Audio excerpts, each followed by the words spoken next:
ഇന്ന് 9ാം ക്ലാസ്സിലെ കേരള പാഠാവലിയിലെ രണ്ടാമത്തെ യൂണിറ്റ് നോക്കാം. ഭൂമിയാകുന്നു നാം എന്നാണ് യൂണിറ്റിൻ്റെ പേര്. പ്രകൃതിയെ സ്നേഹിക്കേണ്ടതിൻ്റെയും സംരക്ഷിക്കപ്പെടേണ്ടതിൻ്റെയും ആവശ്യകത ബോധ്യപ്പെടുത്തുകയാണ് അല്ലെങ്കിൽ ഓർമ്മപ്പെടുത്തുകയാണ് ഈ യൂണിറ്റിലെ പാഠഭാഗങ്ങളിലൂടെ. തുടക്കത്തിൽ ഒരു 4 വരി കവിത കൊടുത്തിട്ടുണ്ട്. പ്രഭാവർമ്മയുടെ കിളിക്കൂട്. കിളിക്കു വേണ്ടത് കിളിക്കൂട് എന്നു നാം പറഞ്ഞു പറ്റിപ്പൂ കിളിയെ, നമ്മളെ കിളിക്കുണ്ടാകാശം കിളിക്കൂടായി, അതിലുറങ്ങുവാൻ വിടില്ലൊരു കിളിയെയും. ജീവജാലങ്ങളോടുള്ള നമ്മുടെ സമീപനത്തിൽ മാറ്റം വരുത്തേണ്ടതുണ്ടോ എന്നൊരു ചോദ്യമുണ്ട്. തീർച്ചയായിട്ടും ജീവജാലങ്ങളോടുള്ള നമ്മുടെ സമീപനത്തിൽ മാറ്റം വരുത്തണം. കിളിക്ക് കൂടാണ് വേണ്ടതെന്ന് മനുഷ്യൻ തീരുമാനിക്കുകയാണ്. വിശാലമായ ആകാശമാണ് അതിൻ്റെ കൂട് എന്ന് പറയുന്നത്. എല്ലാ ജീവജാലങ്ങൾക്കും ഈ ഭൂമിയിൽ ജീവിക്കാനുള്ള അവകാശമുണ്ട്. മനുഷ്യനെ പോലെ തന്നെ മനുഷ്യനും പ്രകൃതിയും മറ്റു ജീവജാലങ്ങളും തമ്മിലുള്ള പരസ്പര ബന്ധത്തിലാണ് ഈ ഭൂമിയിലെ ജീവിതം എന്ന് പറയുന്നത് അർത്ഥപൂർണമാകുന്നത്. അപ്പോൾ നമുക്ക് നമ്മുടെ പാഠഭാഗത്തിലേക്ക് കടക്കാം. ആന ഡോക്ടർ എന്നാണ് ഈ പാഠഭാഗത്തിൻ്റെ പേര്. തമിഴ് നോവലിസ്റ്റായ ബി ജയമോഹനാണ് ഈ നോവൽ രചിച്ചിരിക്കുന്നത്. നോവലിൻ്റെ ഒരു ഭാഗമാണ് പഠിക്കുവാനുള്ളത്. മുതുമലയിലെ മൃഗഡോക്ടറാണ് കെ എന്നറിയപ്പെടുന്ന കൃഷ്ണമൂർത്തി. വിനോദസഞ്ചാരികൾ വലിച്ചെറിഞ്ഞ കുപ്പിച്ചിൽ തറഞ്ഞു കയറി ഗുരുതരാവസ്ഥയിലായ പിടിയാനയെ ഡോക്ടർ കെ സാഹസികമായി രക്ഷപ്പെടുത്തുന്നു. വർഷങ്ങൾക്ക് ശേഷം ഇതേ അവസ്ഥയിലായ കുട്ടിയാന അമ്മയെ രക്ഷപ്പെടുത്തിയ ഡോക്ടറുടെ അരികിലേക്ക് മുറിവേറ്റ കാലുമായി കിലോമീറ്ററുകളോളം സഞ്ചരിച്ച് എത്തിച്ചേരുന്നു. ഇതാണ് ഈ പാഠഭാഗം. കഥാകൃത്ത് അന്ന് ഈ ഡോക്ടറുടെ കൂടെ ഉണ്ടായിരുന്നു. നോവൽ വായിക്കാം. 10 മണിക്ക് ഞാൻ ഉറങ്ങാൻ കിടന്നു. ഉറക്കം വരില്ല എന്നായിരുന്നു കരുതിയത്. പക്ഷേ ഏതാനും നിമിഷം കൊണ്ട് നന്നായി ഉറങ്ങിക്കഴിഞ്ഞിരുന്നു. ഉണർന്നപ്പോൾ മുറിയിൽ ലൈറ്റ് ഇട്ടിട്ടുണ്ടായിരുന്നു. ഡോക്ടർ കോട്ട് ഇടുകയായിരുന്നു. എന്താണ് ഡോക്ടർ എന്ന് ഞാൻ ചോദിച്ചു. പുറത്ത് ആനയുടെ ശബ്ദം കേൾക്കുന്നു. ചൂര് നോക്കുമ്പോൾ ഇവിടെയുള്ള ആനയല്ല എന്നാണ് തോന്നുന്നത്. ഞാനും എഴുന്നേറ്റ് എൻ്റെ സ്വെറ്റർ എടുത്തിട്ടു. കാട്ടാനകളാണോ? ഡോക്ടർ ടോർച്ച് ലൈറ്റ് തെളിച്ചു നോക്കി. പൊതുവെ ഈ വഴിക്ക് കാട്ടാനകൾ വരാറില്ല. ഇവിടെ സെൽവയുടെ ചൂരുണ്ട്. എന്തോ കാരണമുണ്ട്. ഡോക്ടർ ഗംബൂട്ടുകൾ എടുത്തിട്ടു. കതക് തുറന്ന് പുറത്തിറങ്ങി. പുറത്തുനിന്ന് വെള്ളച്ചാട്ടം പോലെ തണുത്ത കാറ്റ് അകത്തേക്ക് വന്നു. ഇരുട്ട് വലിയ കറുത്ത തിരശ്ശീല പോലെ തൂങ്ങിക്കിടന്നു. പുറത്തിറങ്ങിയപ്പോൾ ഞാൻ നക്ഷത്രങ്ങളെ കണ്ടു. കറുത്ത തിരശ്ശീലയിലെ സുഷിരങ്ങൾ. പിന്നെ കറുപ്പിൽ കറകൾ പോലെ രൂപങ്ങൾ തെളിഞ്ഞു. അവ മുഴുത്ത് കാട്ടിൻ്റെ വിളുമ്പായി, മരങ്ങളായി, ചില്ലകളും ഇലകളുമായി. പിന്നിൽ ആകാശം ചാരനിറത്തിൽ തെളിഞ്ഞു. ഡോക്ടർ അതിനിടയ്ക്ക് ആനകളെ കണ്ടു കഴിഞ്ഞിരുന്നു. ചെറിയ കുട്ടിയാണല്ലോ എന്ന് പറഞ്ഞു. എവിടെ എന്ന് ഞാൻ ചോദിച്ചു. 2 വയസ്സ് എന്ന് അദ്ദേഹം ചൂണ്ടിക്കാട്ടിയ ദിക്കിലേക്ക് ഞാൻ സൂക്ഷിച്ചു നോക്കി. എൻ്റെ മാറോളം പൊക്കമുള്ള ആനക്കുട്ടിയെ ഇരുട്ടിൻ്റെ ചലനമായി ഞാൻ കണ്ടു. ഈ പ്രായത്തിൽ കുട്ടി ഒറ്റയ്ക്ക് വരാറില്ലല്ലോ എന്ന് ഞാൻ പറഞ്ഞു. ഡോക്ടർ അടുത്തേക്ക് നടന്നു. ഇരുട്ടിൽ വിളക്കു തെളിച്ചാൽ പിന്നെ കണ്ണു കാണാതെയാവും. അതുകൊണ്ട് കണ്ണ് മിഴിച്ചു നോക്കി ഞങ്ങൾ നടന്നു. അല്പസമയത്തിനുള്ളിൽ നിലത്തെ ഉരുളൻ കല്ലുകളുടെ മിനുസവും ഇലകളുടെ എണ്ണത്തിളക്കവും കണ്ടു തുടങ്ങി. ആനക്കുട്ടി പതുക്കെ അമറിക്കൊണ്ട് തുമ്പുകൈ നീട്ടി മണം പിടിച്ചു. ഈസി ഈസി എന്ന് ഡോക്ടർ പറഞ്ഞു. കൈ രണ്ടും മുന്നിൽ നീട്ടി അദ്ദേഹം അതിൻ്റെ അടുത്തേക്ക് നടന്നു. ആനക്കുട്ടി തലയാട്ടി ജേഴ്സി പശു കരയുന്ന ഒച്ചയിൽ ചിഹ്നം വിളിച്ചു. കാലിൽ വ്രണമുണ്ട് എന്ന് ഡോക്ടർ പറഞ്ഞു. ഡോക്ടർ അടുത്തേക്ക് ചെന്നപ്പോൾ തുമ്പിക്കൈ നീട്ടി അദ്ദേഹത്തെ തൊട്ടു. അതിൻ്റെ ദേഹം ഉലയുന്നത് കണ്ടു. ഡോക്ടർ എന്നോട് നിന്നോളൂ എന്ന് പറഞ്ഞിട്ട് അതിൻ്റെ അടുത്ത് ചെന്ന് നിന്ന് കാതിൽ പിടിച്ചു. തിരകളിലെ തോണി പോലെ അതിൻ്റെ ശരീരം ഉലഞ്ഞാടി. തുമ്പിക്കൈ അസ്വസ്ഥമായി പുളഞ്ഞു. അദ്ദേഹം അതിൻ്റെ മുഖത്ത് തൊട്ടപ്പോൾ തുമ്പിക്കൈ അദ്ദേഹത്തിൻ്റെ തോളിൽ വീണ് മലമ്പാമ്പ് പോലെ വഴുതി ഇറങ്ങി. വരൂ എന്ന് എന്നെ ഡോക്ടർ വിളിച്ചു. ഞാൻ അടുത്തേക്ക് ചെന്നു. അദ്ദേഹം ആ കുട്ടിയാനയുടെ നെറ്റിയിലും ചെവിയിലും തട്ടി സ്വാന്തനപ്പെടുത്തി. അത് തുമ്പിക്കൈ വളച്ച് നീട്ടി എന്നെ തൊട്ട് പരിശോധിക്കാൻ ശ്രമിച്ചു. ഇവനെ ഒന്ന് കിടത്തണം. എന്താണ് പ്രശ്നം എന്ന് നോക്കണം. നീ പോയി എൻ്റെ പെട്ടി എടുത്തുകൊണ്ട് വാ. ഡോക്ടറുടെ വിളിയിലെ അടുപ്പം ആ സമയത്ത് പോലും എനിക്ക് മനസ്സിലായി. നാവ് കൊണ്ട് ബാറ്ററിയെ തൊട്ടതുപോലെ ഒരു ചെറിയ മധുരം. പുഞ്ചിരിച്ചുകൊണ്ട് ഞാൻ അകത്തുപോയി മരുന്ന് പെട്ടി എടുത്തുകൊണ്ട് വന്നു. ഡോക്ടർ കെ ആനയുടെ വായിലെ ചുവന്ന ഭാഗത്ത് സൂചിയുടെ മുനയെറിഞ്ഞ് തറപ്പിച്ചതിനു ശേഷം പമ്പ് പിടിപ്പിച്ച് മരുന്ന് കടത്തി. കുറേ സമയം അത് അസ്വസ്ഥമായി ആടിക്കൊണ്ടിരുന്നു. കുട്ടിയാനകൾ എന്തിനാണ് തുമ്പിക്കൈ രണ്ട് കാലിൻ്റെ നടുക്കും മുൻപോട്ടുമായി ഊഞ്ഞാലടിക്കുന്നത് എന്ന് ഞാൻ ചിന്തിച്ചു. ഇടയ്ക്ക് എന്നെ ഒന്ന് തൊട്ടു നോക്കിയാൽ കൊള്ളാം എന്നും അത് ശ്രമിച്ചു. തുമ്പിക്കൈ കുഴഞ്ഞ് തളരുന്നത് കണ്ടു. കാതുകളുടെ അനക്കം നിലച്ച് പിന്നെയും തുടങ്ങി. കാലു തെറ്റി വീഴാൻ പോയി. ഞെട്ടി കണ്ണു തുറന്ന് എന്നെ നോക്കി 4-5 തവണ നടുവീർപ്പിട്ടു. തുമ്പിക്കൈ നിലത്ത് വീണ് ഊതി മണ്ണ് പറപ്പിച്ചു. പിന്നെ അത് പതുക്കെ മുട്ടുകുത്തിയിരുന്ന് വലതുവശത്തേക്ക് ചെരിഞ്ഞു വീണ് നിശ്ചലമായി. നീ പോയി ഒരു ബക്കറ്റ് വെള്ളം കൊണ്ടുവന്ന് അതിൻ്റെ കാതിൽ ഒഴുക്കി. കുട്ടിയാണ്, കാതു നിലച്ചാൽ തലയ്ക്ക് ചൂട് കയറിയേക്കും, ഡോക്ടർ പറഞ്ഞു. ഞാൻ കുളിമുറിയിലേക്ക് ഓടി. ഞാൻ മടങ്ങി വന്നപ്പോൾ ഡോക്ടർ ആനയുടെ കാലുകൾ ശ്രദ്ധിച്ച് നോക്കുകയായിരുന്നു. ഞാൻ ആനയുടെ കാതുകൾ നനച്ചു. പിന്നെയും കുപ്പി തന്നെ, പക്ഷേ വലുതല്ല, പുണ്ണ് ചീഞ്ഞിട്ടുമില്ല, ഡോക്ടർ പറഞ്ഞു. വിളക്ക് പിടിച്ചോളൂ. ഞാൻ ടോർച്ച് വാങ്ങി വെട്ടം കാട്ടി. കുപ്പിയുടെ അറ്റം എനിക്ക് കാണാനായി. ആന ശ്രദ്ധിച്ച് കാലൂനിയാണ് നടന്നിരുന്നത് എന്ന് തോന്നി. ഭാരം കുറഞ്ഞ കുട്ടിയുമാണ്. ഡോക്ടർ ഫോർസെപ്പ് കൊണ്ട് ആ ചില്ലിൽ പിടിച്ച് വലിച്ചെടുത്തു. ചോരയുടെ ഗന്ധം. ചില്ല് പൊട്ടിയില്ലെന്നാണ് തോന്നുന്നത്. ഭാഗ്യം. ഡോക്ടർ വ്രണത്തിൻ്റെ ഉള്ളിൽ കൈയിട്ട് നന്നായി തിരിഞ്ഞു. Well, almost clean, lucky guy. പഞ്ഞിയിൽ മരുന്ന് നനച്ച് പുണ്ണിൽ തിരികെ കയറ്റി. അപ്പോൾ ആനക്കുട്ടി ഒന്ന് അനങ്ങി. He's awake. ഞാൻ കുറച്ച് മരുന്നാണ് കൊടുത്തത്. ഡോക്ടർ ആനയുടെ ചെറിയ കൊമ്പുകളിൽ തൊട്ട് ഹീസ് എ ടസ്കർ, മൈ ആഹാ മെയിൽ എന്ന് പറഞ്ഞു. കുട്ടിയുടെ തുമ്പിക്കൈയിൻ്റെ മൂക്ക് അനങ്ങിക്കൊണ്ടിരുന്നു. 1 മണിക്കൂർ കൊണ്ട് എഴുന്നേറ്റ് നടക്കും. കാലത്ത് മുതുമലയിലേക്ക് മടങ്ങും, ഡോക്ടർ പറഞ്ഞു. മുതുമലയിലേക്കോ? ഞാൻ ചോദിച്ചു. അതെ, അവന് അവിടെ നിന്നല്ലേ വന്നിട്ടുള്ളത്, ഡോക്ടർ പറഞ്ഞു. നീ ഇവനെ മുൻപ് കണ്ടിട്ടുണ്ട്. ഞാൻ സൂക്ഷിച്ചു നോക്കി. ഇവനെയോ? അതെ, മുഖം കണ്ടാൽ അറിയില്ലേ. 1.5 കൊല്ലം മുൻപ് മുതുമലയിൽ ഒരു വലിയ ആനയ്ക്ക് ഇതേപോലെ കുപ്പിച്ചിൽ വലിച്ചെടുത്തില്ലേ?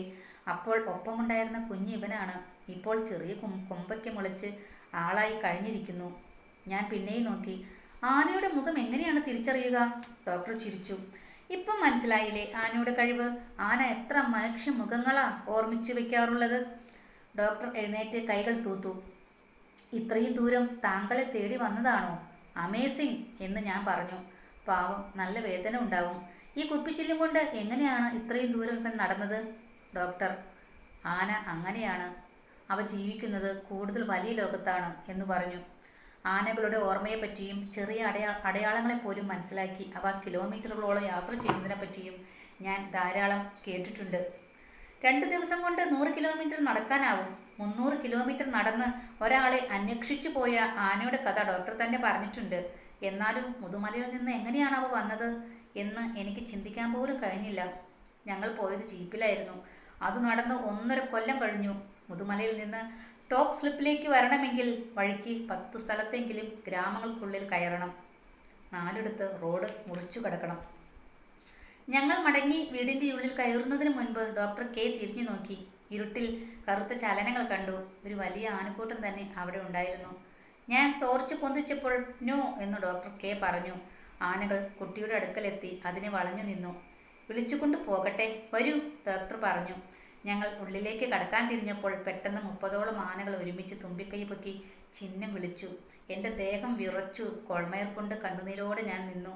അറിയാതെ 2 കൈകളും നെഞ്ചോട് ചേർത്ത് കൂപ്പി. ആനക്കൂട്ടം പിന്നെയും ചിഹ്നം വിളി മുഴക്കി. അതെ, ദേവദുന്ദുഭികൾ മുഴുങ്ങി. മാനത്തെ പെരുമ്പറകൾ ഗർജിച്ചു. കറുത്ത ആകാശത്ത് ആനമുഖമുള്ള കറുത്ത ദേവഗണങ്ങളുടെ മുഖങ്ങൾ തെളിഞ്ഞു. വരൂ എന്ന് എൻ്റെ തോളത്ത് മുട്ടിയിട്ട് ഡോക്ടർ കെ അകത്തേക്ക് നടന്നു.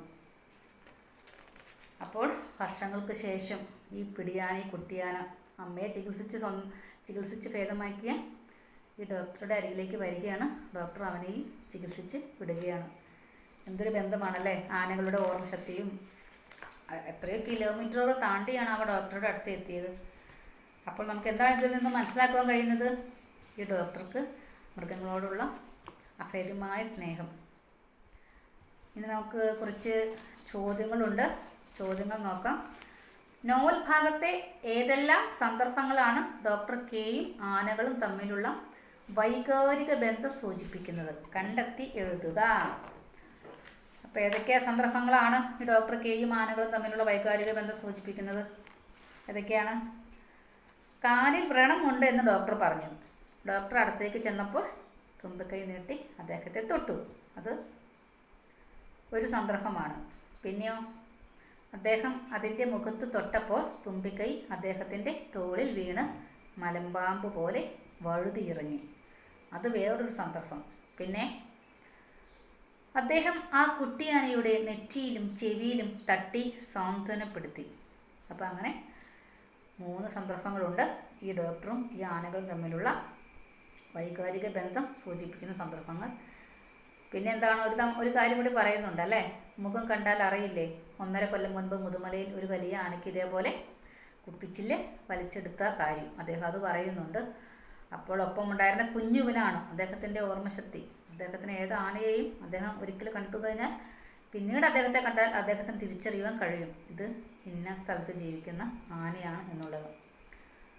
അപ്പോൾ ഡോക്ടർ കെയും ആനകളും തമ്മിലുള്ള വൈകാരിക ബന്ധം വെളിപ്പെടുന്ന സന്ദർഭങ്ങളാണ് ഇതൊക്കെ. അതായത് വൈകാരിക ബന്ധം വെളിപ്പെടുത്തുന്ന സന്ദർഭങ്ങളാണ് ഇവയൊക്കെ. ഡോക്ടർ ആത്മാർത്ഥമായാണ് ഈ ആനകളെയെല്ലാം അദ്ദേഹം സ്നേഹിച്ചിരുന്നതും പരിചരിച്ചിരുന്നതും. അപ്പോൾ നമുക്ക് തന്നെ കഥ വായിച്ചിട്ട് മനസ്സിലാവുന്നുണ്ട് അല്ലേ, അമ്മയെ രക്ഷപ്പെടുത്തി വർഷങ്ങൾക്ക് ശേഷം ഈ കുട്ടിയാനയും അമ്മയോടൊപ്പം ഇദ്ദേഹത്തിൻ്റെ അടുത്തേക്ക് വരുന്നത് വായിക്കുമ്പോൾ നമുക്ക് മനസ്സിലാവുന്നുണ്ട്. പിന്നെ 30ഓളം ആനകൾ ഒന്നിച്ച് ഒരു തുമ്പിക്കൈ ഉയർത്തി ചിഹ്നം വിളിച്ച് ഡോക്ടറോടുള്ള നന്ദി പ്രകടിപ്പിക്കുന്നു. ഇതൊക്കെ ഈ വൈകാരികമായ ബന്ധത്തിൻ്റെ അല്ലെങ്കിൽ അടുപ്പത്തിൻ്റെ മറ്റൊരു അടയാളമാണ്. അടുത്ത ചോദ്യം എന്താണ്?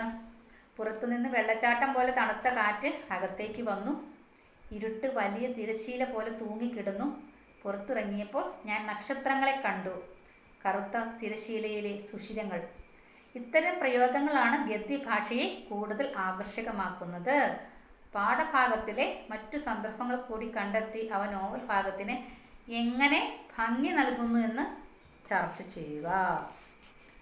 അപ്പോൾ ഇത്തരം പ്രയോഗങ്ങൾ ഏതൊക്കെയാണ് നോവൽ ഭാഗത്ത് ഉള്ളത്? അതായത് തണുത്ത കാറ്റ് നൽകുന്നത് എന്താണ്? ഒരു സുഖമുള്ളൊരു അനുഭൂതിയാണ് അല്ലേ. അതാണ് ആദ്യത്തെ വാക്യത്തിലുള്ളത്.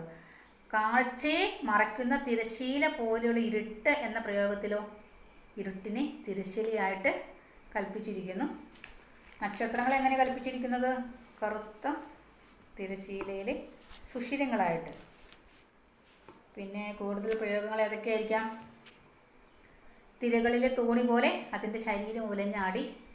അതെന്താണ് ഉദ്ദേശിക്കുന്നത്? അതായത് തിരകളിൽ ഉലഞ്ഞാടുന്ന തോണിയോട് ആനക്കുട്ടിയുടെ ശരീരത്തെ സാദൃശ്യപ്പെടുത്തിയിരിക്കുന്നു. പിന്നെ എന്താണ്? മാനത്തെ പെരുമ്പറകൾ ഗർജിച്ചു. കറുത്ത ആകാശത്ത് ആനമുഖമുള്ള കറുത്ത ദേവഗണങ്ങളുടെ മുഖങ്ങൾ തെളിഞ്ഞു. അപ്പോൾ ഇടിമുഴക്കത്തെയും കാർമേഘങ്ങൾ നിറഞ്ഞതിനെയും പെരുമ്പറകൾ കൊട്ടുന്നതിനോടൊപ്പം ആനമുഖമുള്ള കറുത്ത ദേവഗണങ്ങളോടും സാമ്യപ്പെടുത്തിയിരിക്കുന്നു. പിന്നെ എന്താണ്? തുമ്പിക്കൈ അദ്ദേഹത്തിൻ്റെ തോളിൽ വീണ് മലമ്പാമ്പ് പോലെ വഴുതിയിറങ്ങി. തളർന്നു കിടക്കുന്ന ആനയുടെ തുമ്പിക്കൈയെ ഒരു മലമ്പാമ്പിനോട് ഉപമിച്ചിരിക്കുന്നു. അപ്പോൾ ഇത്തരത്തിലുള്ള പ്രയോഗങ്ങളെല്ലാം വർണ്ണനകളെല്ലാം നോവലിനെ ആകർഷകമാക്കുന്നുണ്ട്. ഇനി അടുത്തത് എന്താണ്? തരുപക്ഷി മൃഗങ്ങളോടും ഇന്നരരോടും സുരരോടും എന്നുമേ ഒരു മട്ടി വരുള്ളിലെന്തുമാ സരള സ്നേഹരസം നിനപ്പു ഞാൻ. ചിന്താവിഷ്ടിയായ സീത എന്ന കൃതിയിലെ 4 വരികളാണ് കുമാരനാശാൻ എഴുതിയ. ഈ വരികളിലെ ആശയവും നോവൽ ഭാഗവും വിശകലനം ചെയ്ത് ഡോക്ടർ കെ എന്ന കഥാപാത്രത്തെ നിരൂപണം ചെയ്യുക. എന്തായിരിക്കാം? തരുപക്ഷി മൃഗങ്ങളോടും ഇന്നരരോടും സുരരോടും എന്നുമേ ഒരു മട്ടി വരുള്ളിലേന്തുമാ സരള സ്നേഹരസം നിനപ്പു ഞാൻ. മൃഗങ്ങൾക്കും പക്ഷികൾക്കും മനുഷ്യർക്കും എല്ലാം ഒരേപോലെ അവകാശപ്പെട്ടതാണ് ഈ പ്രകൃതി എന്ന് പറയുന്നത് അല്ലേ. ജീവജാലങ്ങളോടും, അതായത് എല്ലാ ജീവജാലങ്ങളോടും പ്രകൃതി സമഭാവന പുലർത്തുകയാണ്. മറ്റു ജീവജാലങ്ങൾ എങ്ങനെയാണോ പ്രകൃതിയോട് ഇണങ്ങി ജീവിക്കുന്നത് അതേപോലെ മനുഷ്യനും പ്രകൃതിയോട് ഇണങ്ങി ജീവിക്കണം. കുമാരനാശാൻ ചിന്താവിഷ്ടിയായ സീതയിൽ എന്താണ് എഴുതിയിരിക്കുന്നത്? പ്രകൃതിയിലുള്ള എല്ലാറ്റിനെയും സമഭാവനയോടെ കാണണമെന്നാണ്. ഈ ആന ഡോക്ടറായ കെ അദ്ദേഹം ഈ കാടിനെയും മറ്റ് ജീവജാലങ്ങളെയും എല്ലാം അദ്ദേഹം ആഴത്തിൽ സ്നേഹിക്കുന്ന ഒരു വ്യക്തിയാണ്. കാടിൻ്റെയും മറ്റ് ജീവജാലങ്ങളുടെയും നിലനിൽപ്പ് മനുഷ്യൻ്റെ നിലനിൽപ്പുമായി ബന്ധപ്പെട്ടിരിക്കുന്നുവെന്ന് അദ്ദേഹം മനസ്സിലാക്കിയിട്ടുണ്ട്. ഈ ഭൂമിയുടെ അവകാശികൾ മനുഷ്യർ മാത്രമല്ല എന്ന സത്യമാണ് ഈ ഡോക്ടറുടെ ജീവിതം. പിന്നെ എന്താണ്, പിന്നെ അദ്ദേഹത്തിന് ജോലിയോടുള്ള ആത്മാർത്ഥത. അത് അദ്ദേഹത്തിന് രാത്രിയെന്നോ പകലെന്നോ ഇല്ല. ഇപ്പോൾ രാത്രിയിൽ ഉറങ്ങാൻ കിടന്ന സമയത്താണ് ഈ ആനകൾ വന്നത് അല്ലേ. അദ്ദേഹത്തിന് വേണമെങ്കിൽ അവിടെ തന്നെ കിടക്കാമായിരുന്നു, എഴുന്നേറ്റ് പോകണ്ടായിരുന്നു. പക്ഷെ അദ്ദേഹം എന്താണ് ചെയ്തത്? അദ്ദേഹത്തിന് ജോലിയോടുള്ള ആത്മാർത്ഥത, മൃഗങ്ങളോടുള്ള സ്നേഹം, അതൊക്കെയാണ് അദ്ദേഹം അവിടെ പ്രകടിപ്പിക്കുന്നത്. പിന്നെ എന്താണ്, ആനകളുടെ പെരുമാറ്റത്തെ പറ്റിയൊക്കെ അദ്ദേഹത്തിന് നല്ല ധാരണയുണ്ടാകും. അതേപോലെ ഒരു ആനയെ ഒരിക്കൽ കണ്ടു കഴിഞ്ഞാൽ അദ്ദേഹത്തിന് ആ ആനയുടെ മുഖം നല്ല ഓർമ്മയുണ്ടാകും. പിന്നീട് എപ്പോൾ കണ്ടാലും അദ്ദേഹം അത് ഓർത്ത് വെച്ച് പറയും. പിന്നെ ഈ ആനക്കുട്ടിയാണെങ്കിൽ പോലും അദ്ദേഹം എത്ര നല്ല രീതിയിലാണ് അദ്ദേഹം പരിചരിച്ചത്. കുഞ്ഞുങ്ങളെ എന്ന പോലെയല്ലേ ആ പിടിയാനയെ അദ്ദേഹം പരിചരിച്ചത്. ഇനി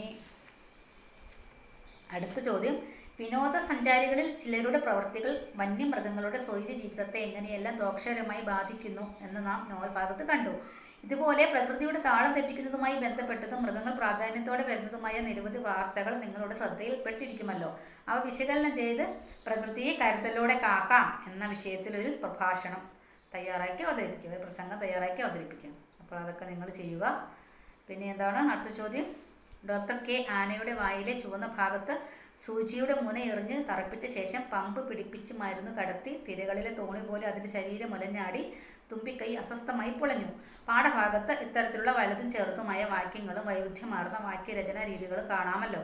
ഈ രീതിയിൽ വ്യത്യസ്തതയുള്ള വാക്യരചനാ രീതി സ്വീകരിച്ചിരിക്കുന്നത് എന്തുകൊണ്ടാവും? ചർച്ച ചെയ്യുക. മുകളിൽ നൽകിയ ചെറുവാക്യങ്ങളെ ഒറ്റ വാക്യമായും വലിയ വാക്യത്തെ ചെറുവാക്യങ്ങളായും അർത്ഥവ്യത്യാസം വരാതെ എഴുതി നോക്കുക. അപ്പോൾ അതൊക്കെ നിങ്ങൾ ചെയ്യുക. അതായത് സങ്കീർണ വാക്യം, ലഘുവാക്യം എന്ന് പറഞ്ഞാൽ എന്താണ്? ആദ്യത്തെ വാക്യത്തെ ലഘുവാക്കിയാണ് എഴുതിയിരിക്കുന്നത്, വളരെ ലളിതമാക്കി. ലഘുവാക്യം എന്ന് പറഞ്ഞാൽ വളരെ സിമ്പിളാക്കി ലളിതമാക്കിയാണ് എഴുതിയിരിക്കുന്നത്. അതായത് ആനയുടെ വായിൽ ചുവന്ന ഭാഗത്ത് സൂചിയുടെ മൂന എറിഞ്ഞ് തറപ്പിച്ചു, അതിനുശേഷം പമ്പ് പിടിപ്പിച്ച് മരുന്ന് കടത്തി. അപ്പോൾ രണ്ടാമത്തെ ലഘുവാക്യങ്ങളെ അദ്ദേഹം ഈ നോവലിസ്റ്റ് സങ്കീർണമാക്കിയിരിക്കുകയാണ്. പിന്നെ അങ്ങനെ ഒരുപാട് വാക്യങ്ങൾ പുസ്തകത്തിലുണ്ട്. ഇതെല്ലാം നിങ്ങൾ പുസ്തകത്തിൽ നിന്ന് തിരഞ്ഞെടുത്ത് എഴുതുക. നോട്ട് കിട്ടുമ്പോൾ ഗ്രൂപ്പിൽ അപ്ലോഡ് ചെയ്യുന്നതായിരിക്കും. നോട്ടാകുമ്പോൾ ഗ്രൂപ്പിൽ അപ്ലോഡ് ചെയ്യുന്നതായിരിക്കും. നോട്ടുകൾ വേണമെന്നുള്ളവർ വാട്സാപ്പ് ഗ്രൂപ്പിൽ ജോയിൻ ചെയ്യുക. ഇനി നമുക്ക് അടുത്ത പാഠവുമായി അടുത്ത ക്ലാസ്സിൽ കാണാം.